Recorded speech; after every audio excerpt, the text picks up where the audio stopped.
بالله من الشيطان الرجيم. بسم الله الرحمن الرحيم.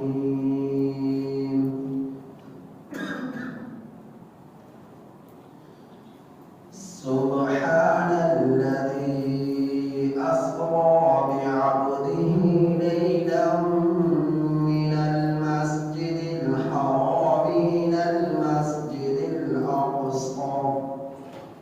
إلى المسجد الأقصى الذي باركنا حوله لنريه من آياتنا إنه هو السميع البصير.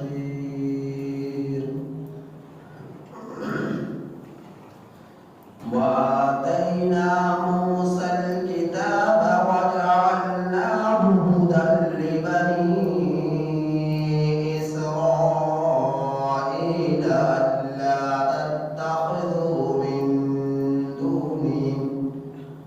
ألا تتخذوا من دوني وكيلا ذرية من حملنا مع نوح إنه كان عبدا شكورا.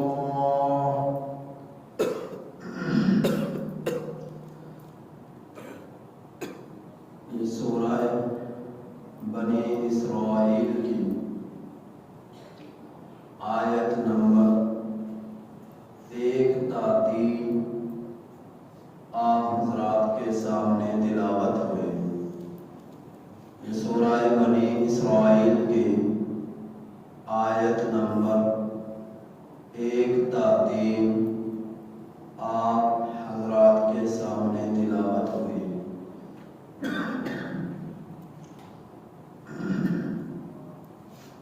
ان آیات کریمہ کا ترجمہ یہ ہے: سبحان الذی، پاک ہے وہ ذات.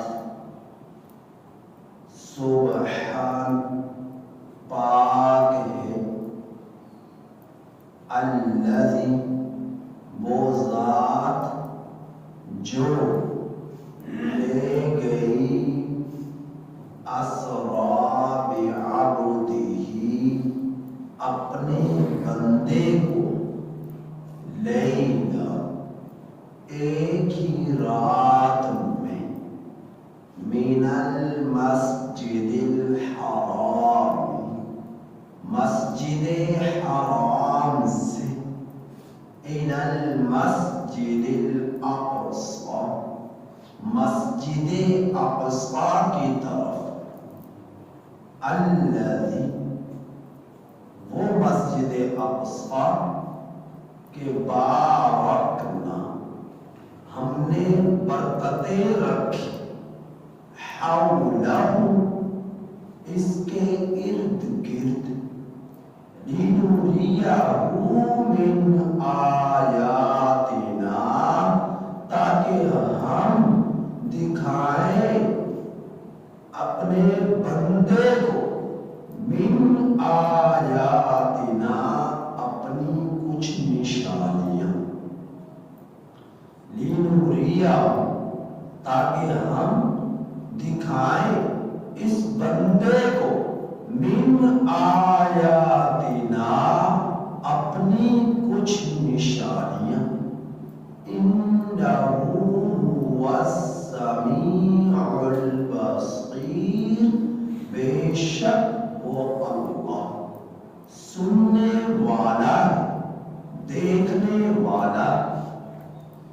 پاک ہے وہ ذات جو لے گئی اپنے بندے کو ایک ہی رات میں مسجد حرام سے مسجد اقصی کی طرف. وہ مسجد اقصی کہ ہم نے برکتیں رکھی ہیں اس کے ارد گرد، تاکہ ہم دکھائیں اس بندے کو اپنی کچھ نشانیاں، بے شک وہ اللہ سننے والا ہے، دیکھنے والا ہے۔ وَآتَيْنَا، اور ہم نے دی موسیٰ کتاب، موسیٰ کو کتاب، وَجَعَلْنَا، اور ہم نے بنایا اس کو ہدن، ہدایت، لبنی اسرائیل، بنی اسرائیل کے لیے، اللہ تتخذ، یہ کہ نہ بناؤ تم لوگ، من دونی، میرے علاوہ، وکیلا، کسی کو کارساز، ذریت، اے اولاد، من حملنا، اے اولاد کہ جنہیں ہم نے سوار کیا، مع نوح، نوح علیہ السلام کے ساتھ، انہو، بے شک، کان عبدا شکورا، نوح علیہ السلام وہ شکر گزار بندے تھے۔ اور ہم نے دی موسیٰ علیہ السلام کو کتاب، اور ہم نے بنایا اس کو ہدایت، بنی اسرائیل، بنی اسرائیل کے لیے، یہ کہ نہ بناؤ تم لوگ میرے سوا کسی کو کارساز، اے اولاد جسے ہم نے سوار کیا نوح علیہ السلام کے ساتھ، بے شک نوح وہ شکر گزار بندے تھے۔ یہ سورت ہے سورہ بنی اسرائیل۔ اس سورہ مبارکہ کے 12 رکوع ہیں اور 111 آیات کریمہ ہیں۔ اس سورہ مبارکہ میں 12 رکوع ہیں اور 111 آیات ہیں۔ تو یہ سورہ مبارکہ 12 رکوع اور 111 آیات کریمہ پر مشتمل ہے۔ یہ سورت مکہ المکرمہ میں نازل ہوئی۔ اس سورت مبارکہ کا نزول کے اعتبار سے نمبر 50واں ہے، اور اس سے پہلے 49 سورتیں نازل ہو چکی تھی۔ 50واں نمبر سورہ بنی اسرائیل کا ہے۔ اس بنی اسرائیل چونکہ اس میں بنی اسرائیل کا ذکر ہے، اس وجہ سے اس سورت کا نام بنی اسرائیل آیا، اور بنی اسرائیل کا تذکرے کے اعتبار سے اس کا نام سورت کا بنی اسرائیل رکھا گیا، اور اسی طرح پر لفظ کے اعتبار سے کہ یہ لفظ بنی اسرائیل کا اس سورت مبارکہ میں آیا، تو اس کی نسبت سے بھی اس سورت کا نام سورہ بنی اسرائیل رکھا گیا۔ بنی اسرائیل، بنی ابن سے، اسرائیل یہ اسراء سریانی یا عبرانی زبان کا لفظ ہے۔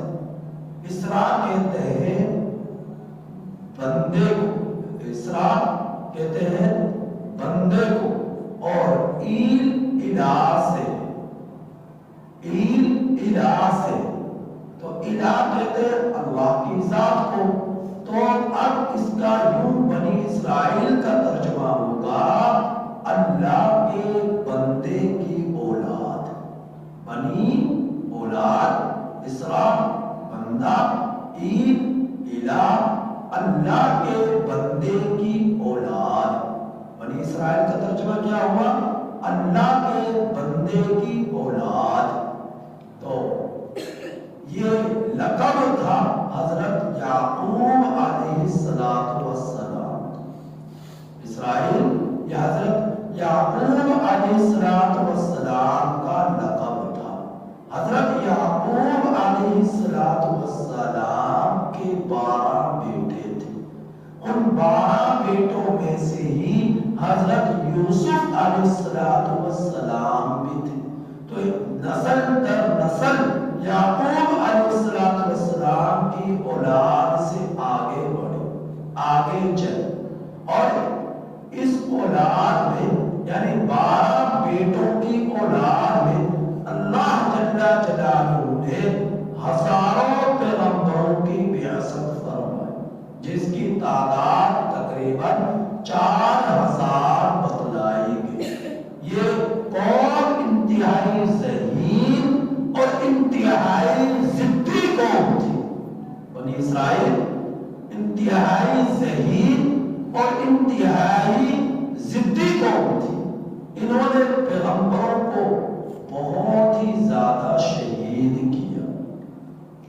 ایک ہی دن میں 43 پیغمبر انہوں نے شہید کی. انہی میں حضرت موسیٰ کلیم اللہ علیہ السلام تشریف لائے. انہی میں حضرت عیسیٰ علیہ السلام تشریف لائے. حضرت موسیٰ علیہ السلام کو اللہ نے تورات عطا فرمائی. عیسیٰ علیہ السلام کو اللہ جل جلالہ نے انجیل عطا فرمائی. تو بنی اسرائیل کے آخری پیغمبر حضرت عیسیٰ علیہ السلام تھے. تو یہ بڑے ہی بدبخت قسم کے لوگ تھے. انہوں نے پیغمبروں کو شہید کیا، پیغمبروں کو ستایا.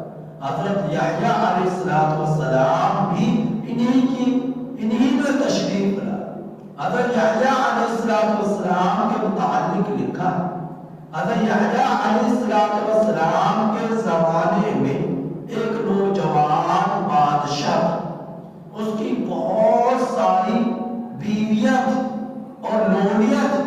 اس کے باوجود وہ بادشاہ اپنی سگی بھانجی سے نکاح کرنا چاہتا تھا. تو جس طرح شریعت محمدیہ علیہ السلام میں بھانجی سے نکاح کرنا حرام ہے، اسی طرح اس شریعت میں شریعت یحییٰ علیہ السلام میں بھی سگی بھانجی سے نکاح کرنا حرام تھا. تو حضرت یحییٰ علیہ السلام نے جب اس بات کا معلوم ہوا تو آپ کے دل میں یہ بات آئی، خیال آیا کہ اگر میں نے اسے اس بات سے نہ سمجھایا، نہ روکا تو اللہ کو جواب دینا پڑے.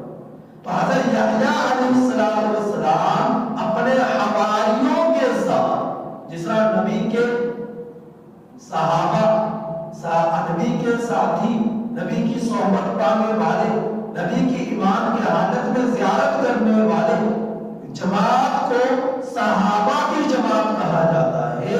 اسی طرح گزشتہ پیغمبروں پر ایمان لانے والے اور ان کا ساتھ دینے والے، ایمان لانے والے، ایمان کی حالت میں گزشتہ پیغمبر کی صحبتیں اور زیارت کرنے والے لوگوں کو حواری کہا جاتا تھا.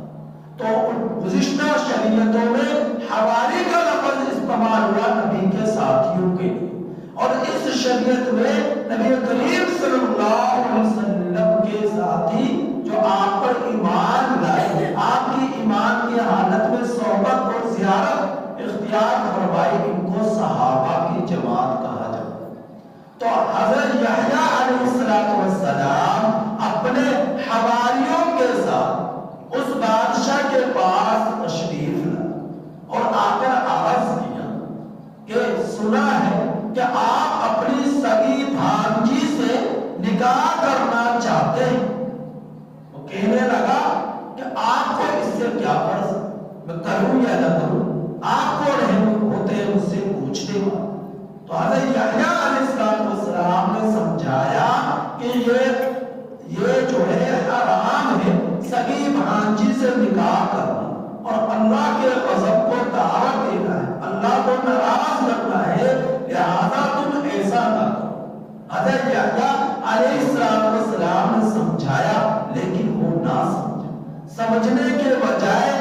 نے حضرت یحییٰ علیہ السلام کو شہید کر ڈالا. حضرت زکریا علیہ السلام کو بھی اس بدبخت قوم نے جو ہے آنے کے ذریعے چین ڈالا, 2 ٹکڑے کر ڈالے, صرف اتنی سی بات پر کہ آپ لوگوں کو اللہ کی طرف دعوت دے رہے, بلا رہے اور کہہ رہے کہ یا قوم اعبدوا اللہ ما لکم من الہ غیرہ. اور حضرت حنظلہ بن صفوان علیہ السلام کا واقعہ تو کل آپ سن ہی چکے, اصحاب الرس والے, کنویں والے, کہ آپ کو کنویں میں ڈال کر پتھروں اور مٹی کے ذریعے اوپر سے کنویں کو بند کر دیا گیا. تو کس طرح بے دردی سے اللہ کے نبیوں کو ان بدبختوں نے شہید کیا, بدبختوں نے شہید کیا. تو یہ بڑی ضدی اور نافرمان کو ان بنی اسرائیل میں یہودیت, نصرانیت, یعنی حضرت موسیٰ علیہ السلام کے پر جو ایمان لانے والے, جو صحیح معنی میں ایمان لانے والے تھے, جنہوں نے حضرت موسیٰ علیہ السلام کو عزت دی, احترام دیا, قربانیاں دی, محبتیں کی, ان لوگوں سے ہٹ کر وہ آپ کے زمانے میں تھے, وہ گزر گئے. ورنہ بہت سارے اگر موسیٰ علیہ السلام کے زمانے میں ہزاروں کی تعداد میں نافرمان تھے اور ضدی تھے, بات کو منہ پر ہی دے مارنے والے تھے, انکار کر دینا, تورات کو سامنے اترتا ہوا دیکھ رہے, انکار کر رہے, اپنی آنکھوں سے کانوں سے آواز سن رہے اللہ کی, پھر بھی انکار کر رہے کہ یہ ہو سکتا ہے کسی نے پہاڑ کے پیچھے سے آواز دے دی ہو تو لمبا آواز کیا. تو اس طرح وہ سب کچھ دیکھ رہے, پھر بھی بچنے کی پوجا کر رہے. تو بڑے ہی ضدی قسم کے لوگ تھے, جہاد کا انکار کرنے والے لوگ تھے. تو ان پر اللہ نے ذلت مسلط کر یہودیوں پر بھی, نصرانیوں پر بھی. تو یہودی یہ وہی بدبخت لوگ ہیں جو آج فلسطین میں مسلمانوں کو شہید کر رہے. نہ انہوں نے نبیوں کو چھوڑا, نہ انہوں نے عام انسانوں کو چھوڑا, بس ضدی ہیں اور ہر دھرم ہیں جو ایمان نہ لانے والے. ہمیشہ ان کے پروپیگنڈے, منصوبے اور ان کی سازشیں اسلام مسلمانوں کو مٹانے پر لگی رہی ہے, نقصان پہنچانے پر لگی رہی ہے, ظلم کرنے پر لگی رہی ہے. حالانکہ اللہ نے جیسا کہ کل آپ نے سنا, جیسا کہ آپ نے کل سنا, جس طرح آپ مسلمانوں کو حقوق دی, ان کو احترام دیا, عزت دی, اسی طرح غیر مسلم کو بھی میرے اللہ نے عزت اور احترام دی. بس فرق یہ ہے کامیابی مسلمانوں میں, اسلام میں ہے, ایمان لانے میں ہے, اور ناکامی ایمان نہ لانے میں ہے. باقی انسان حیثیت انسان ہونے کے ہر ایک کا احترام لازم ہے, ہر ایک کا احترام لازم ہے.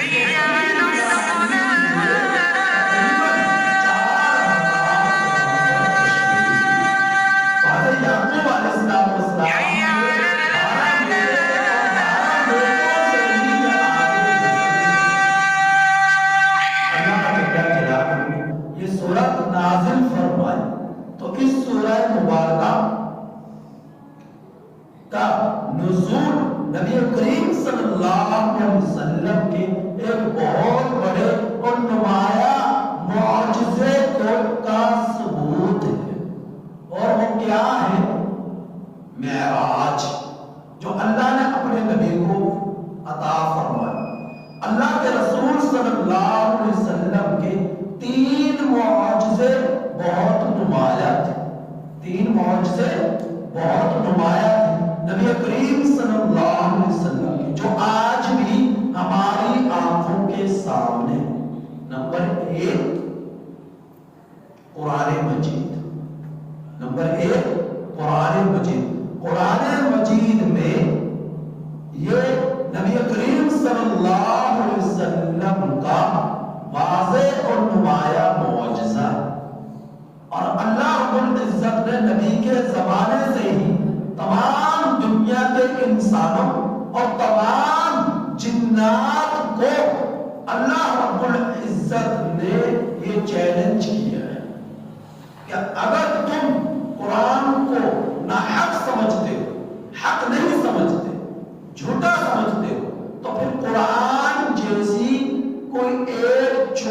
سے چھوٹی صورت ہی بنا کر لے آؤ. اب قرآن مجید کی سب سے چھوٹی صورتیں 3 ہیں. نمبر 1 سورۃ العصر 3 آیات کریمہ. نمبر 2 سورۃ الکوثر 3 آیات کریمہ. نمبر 3 سورۃ النصر 3 آیات کریمہ. میرے اللہ نے یہ چیلنج کیا، اے دنیا کے انسانوں، اے دنیا کے جنوں، تم سب مل کر ایک نہیں، 2 نہیں، 4 نہیں، ساری طاقتیں جمع کرو. سارے انسان جمع ہو جائے، سارے انسانوں میں ذہین ترین انسان جمع ہو جائے، جنوں میں طاقتور ترین جنات اور دیوتا شیاطین سب کے سب جمع ہو جائے، اور سب کے سب جمع ہو کر قرآن کریم کی صورتوں میں سے سب سے چھوٹی صورتیں ہی بنا کر لیا، ایک صورت ہی بنا کر لیا، چلو ایک آیت ہی بنا کر لیا.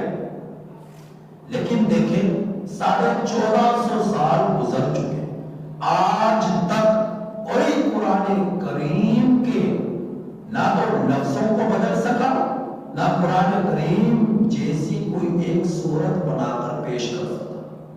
تو یہ نبی کریم صلی اللہ علیہ وسلم کا سب سے بڑا اور نمایاں معجزہ ہے.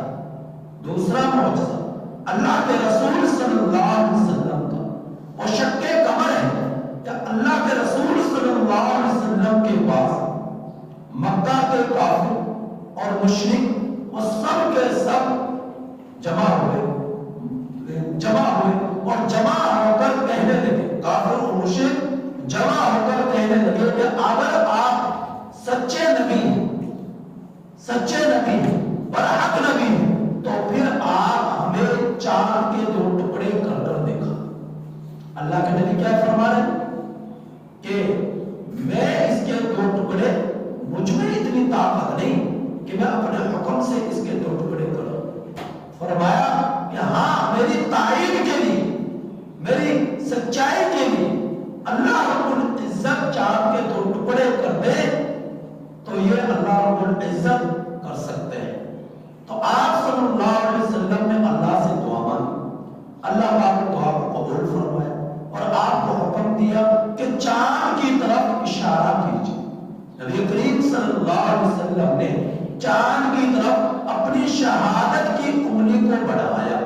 چاند کے 2 ٹکڑے ہوئے، اور ٹکڑے ایسے نہیں کہ 1 فٹ 2 فٹ چاند دور ہوا، ٹکڑے ہو کر نہیں، ایک ٹکڑا نمایاں طور پر مشرق کی طرف چلا گیا اور دوسرا حصہ نمایاں طور پر مغرب کی طرف چلا گیا. اب یہ کافر، یہ مشرک دور جا جا کر دیکھ رہے کہ واقعتاً یہ آنکھوں کا دھوکہ تو نہیں کہ 2 ٹکڑے ہو گئے، اور پھر اپنے زبانوں سے خود اقرار کیا کہ واقعتاً چاند کے 2 ٹکڑے ہو چکے، چاند 2 حصوں میں تقسیم ہو چکا، اور سب نے اقرار کیا. لیکن اس کے باوجود کیا کہنے لگے؟ سحر مستمر، یہ تو واضح جادو، چلتا ہوا جادو، یہ کہنے لگے.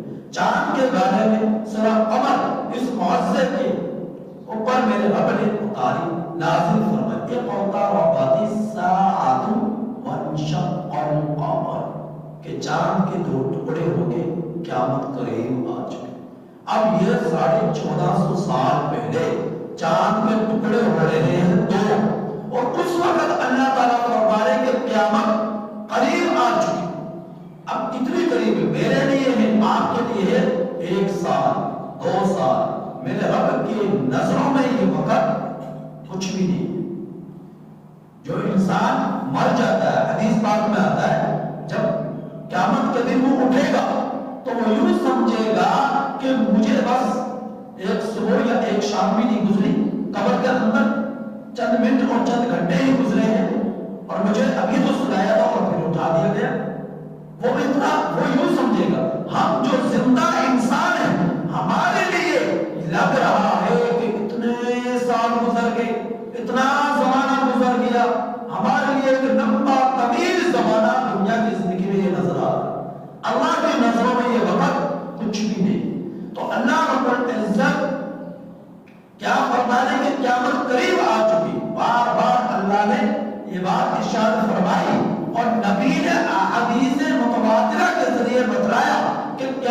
کے لیے تم تیار ہو جاؤ، فکر کر لو، اپنے ایمان کو مضبوط کر لو، اعمال کو مضبوط کر لو، آخرت کی تیاری میں لگ جاؤ، اللہ کو راضی کرنے میں لگ جاؤ، قیامت قریب۔ اور ہم دنیا کو اس طرح سمیٹتے ہیں، اس طرح بزنس اور کاروبار کے اقتدار کے نشے میں دوڑے لگاتے ہیں کہ ہم یہ سمجھتے ہیں ہمیں مرنا ہی نہیں، ہمیں کبھی بڑھاپا آنا ہی نہیں، ہمیں کبھی ہم سے جوانی میں ختم ہونا ہی نہیں ہے، ہم پر کبھی اپاہج پنا آنا ہی نہیں ہے، معذوری آنی ہی نہیں ہے، میں ہمیشہ یوں ہی نوجوان رہوں گا، جوان رہوں گا، طاقتور رہوں گا، حسین رہوں گا، خوبصورت رہوں گا۔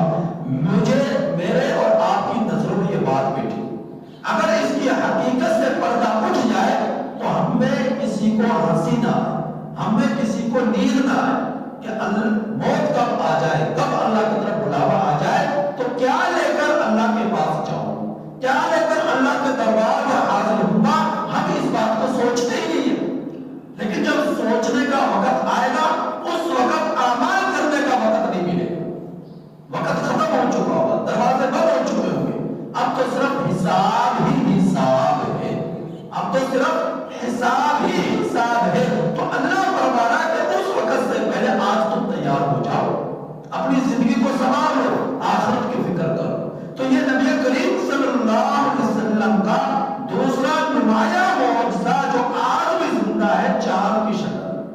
آج میں آپ خود بینوں کے ذریعے دیکھیں، چاند کے اندر جس طرح کسی چیز کے دو ٹکڑے ہو کر اسے جوڑ دیا جائے، آج میں آپ کو وہ لکیر اوپر سے لے کر نیچے تک نظر آئے گی چاند کے اندر، جو واضح ثبوت ہے کہ کسی وقت اس چاند کے دو ٹکڑے ہوئے اور چاند کو بھی جوڑ دیا گیا۔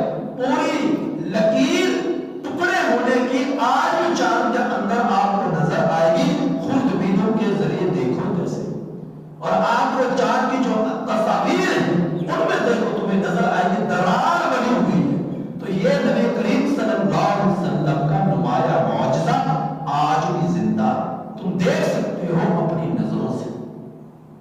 تیسرا نمایاں معجزہ اللہ کے رسول صلی اللہ علیہ وسلم کا سب سے بڑا معجزہ وہ ہے نبی کریم صلی اللہ علیہ وسلم کی معراج کا واقعہ، کہ آپ صلی اللہ علیہ وسلم کو میرے رب نے ایک ہی رات کے تھوڑے سے وقت میں لیلن کی جو دو زبر ہے، لیلن لام کے اوپر دو زبر ہے، یہ تقلیل قلت کا معنی دیتے ہیں، یہ تقلیل جو ہے یہ قلت کے لیے ہے، جس میں بہت ہی تھوڑا وقت بتلایا جاتا ہے۔ لیلن بہت تھوڑے وقت، رات کا حصہ جو بہت تھوڑا حصہ تھا۔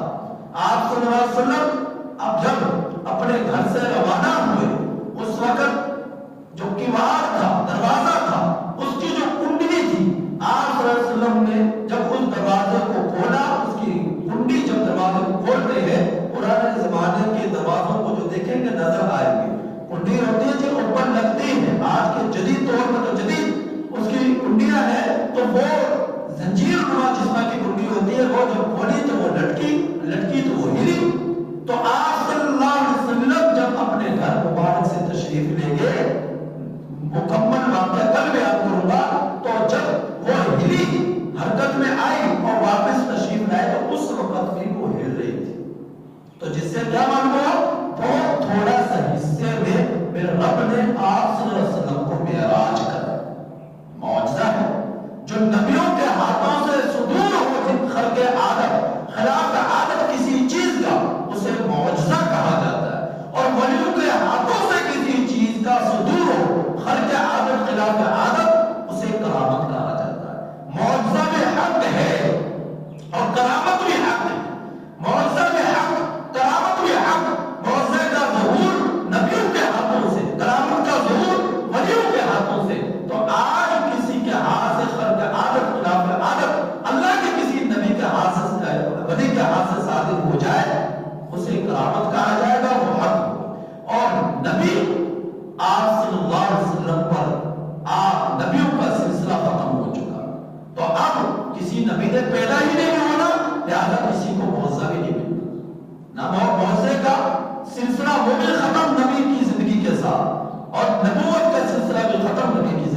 لیکن 3 یہ معجزے سب سے بڑے تھے جن کا تذکرہ میں نے ابھی کیا. باقی ان آیات کریمہ کی تفسیر انشاءاللہ العظیم میں کل کروں گا. اللہ تعالیٰ ہم میں سے ایک کے دل میں نبی کی محبت، قرآن کا عشق نصیب فرمائے، اپنی اطاعت